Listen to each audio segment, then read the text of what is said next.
I am not paid by Rubik. I'm not affiliated in any way. I don't have any vested, I don't get anything from this. They've just been great. I've never had a problem. And so this is my go-to, and I use them all the time. Now, this is how simple it is. Let's say we're on, I'm going to go to the BNB chain just for fun.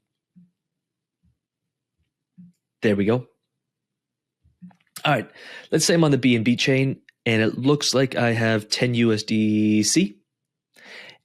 And I want to send it to, I mean, it doesn't matter what we do. Let's say I want to send it over to Base for our example. And I want to send it over to Base in ETH because I want the ETH over so I can pay for gas fees. So if you are funding a brand new wallet and you have nothing on there, you're going to want to send ETH. So then you can swap most of that ETH for USDC or for whatever asset you want so you can actually use it. If I had nothing on Base and I just sent $10 of USDC from BNB to $10 of USDBC onto Base, it would definitely get through. We'll just let this load. As you can see, Rubik finds the best path for you. So this would cost me literally 80 cents, it looks like, blah, blah, blah. It looks like I would get around $9.20, around 80 cents to zap over to Base. Through Symbiosis, because everything else would be a lot more expensive, as you can see. But if I did that, great. I'd have $9.20 of USDBC sitting on Base, but I couldn't do anything with it because I'd have no ETH to actually pay for gas. So the better way to do it is just send over all of it. So you don't only have to do one bigger transaction. You don't have to bridge it once. I could send it all over Base to ETH, and I'll show you what this looks like. Literally, I'm going to get $9.99 worth of ETH over there as well, but I'm going to preview the swap this USDC to actual USDC. It's going to bridge it, and then it's going to swap it over into ETH. That whole transaction should take around 3 minutes and cost me around $2.58. I'm going to swap this. I'm going to allow it. So 10:05, next, approve. Now, I'm only bridging $10 because that's just what I'm using as an example. But if I sent 100, it would still be the same fee.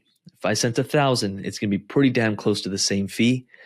Obviously, when you send 10, the fee is going to bite into a lot of that, like with gas fees and all of that. You can see it starts adding up for just 10. But watch this. If I exited this, what do I have a lot of? This will be a great example here. This is going to make some crazy swaps for me. I don't think this will be the best one to use because it'll probably charge me an arm and a leg. Maybe not. Let's see.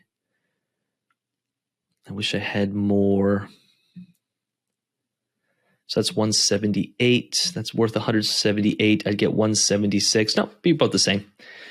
So again, cost me around $2, blah, blah, blah. But I'd send $178 worth over to ETH on Base. And you can see, this is, you can see it. I'm going to go swap it. I'll show you. So, I will pay some gas fees.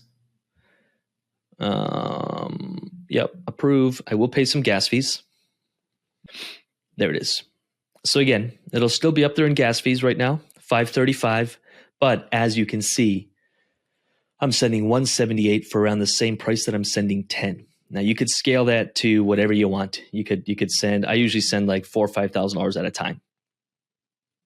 I just don't have much in here, but maybe I have something on somewhere else. Let's go, maybe I have something on Arbitrum. I keep everything off my MetaMask. Typically everything sits in Tangem. But again, I could send from Arbitrum, I could send it over to Base. I could send all my $82 from Arbitrum USDC to Base ETH or to whatever I want. And again, fees would be around the same. I could send 820, 8,200, and the fee stays somewhat the same. So it's definitely worth sending more. If we're starting to play bridging $5, you're going to pay just as much in fees to bridge it, and it makes no sense at that point. I hope that makes sense. So let's do it here. I'm going to send 20 as an example, and I'm going to send it over to Base or any blockchain I want, of course. You can see all the different examples of things I could send. I could send it over to Polygon, Solana, whatever I want. But for this example, we're going to send it over to Base. You can see the path it's going to take. I have to change the network to Arbitrum, of course. Switch, perfect. Manage allowances. I'll approve it for 20. Perfect. We will pay. Arbitrum actually might be less in gas fees than BNB was. So it might actually be a more efficient transaction here. Let's have a look. Yeah, it's $2.82 versus the $6 BNB was charging. This is actually a very efficient path here from Arbitrum to Base. I'm going to confirm it. I'm actually going to turn off my video for a second because it's kind of freezy. My computer's working hard. But either way, you can see. I'm going to pause this video. It says it's going to take around 5 minutes. I can actually go over here and view these transactions. So let me click here. And as you can see, I bridged $5,000, $4,000, $8,000, etc. We'll let her do her thing. I'm going to pause the recording and I'll see you back in a few minutes once it's done. Just for context, let's go over to my Base to show you how much ETH I have right now. It's not going to be much. Perfect. $114 of ETH. When I come back, I should have $134-ish. So I'll see you back in a few minutes. Alrighty, and there we go. It took about, 4 minutes, maybe even less.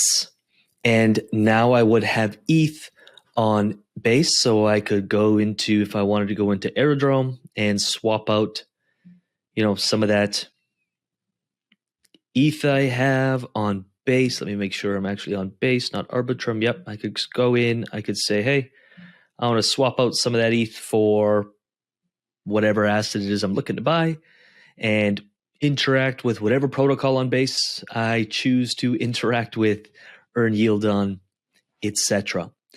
So I love Rubik. It's a great tool. Ultimately, it's up to you. There are others, and there are other ways to do it. And sometimes those other ways can save you a buck, but just the ease of use to me is well worth it. So I hope that video helps, and I hope it answers some of the questions that I've been getting asked regarding bridging. With that said, I'm going to leave my mug in the middle. Do let me know what landed. If you still have questions, leave them in the comments. Like this video, subscribe to this channel, and I'll leave four videos on the corner of my screen. Do check them out. Dive into this stuff. Study up. We got a free DeFi course as well. If you haven't yet grabbed the free course, please let me know in the comments. I'll zap it your way. And with that said, happy yield farming, and we'll chat soon. Peace.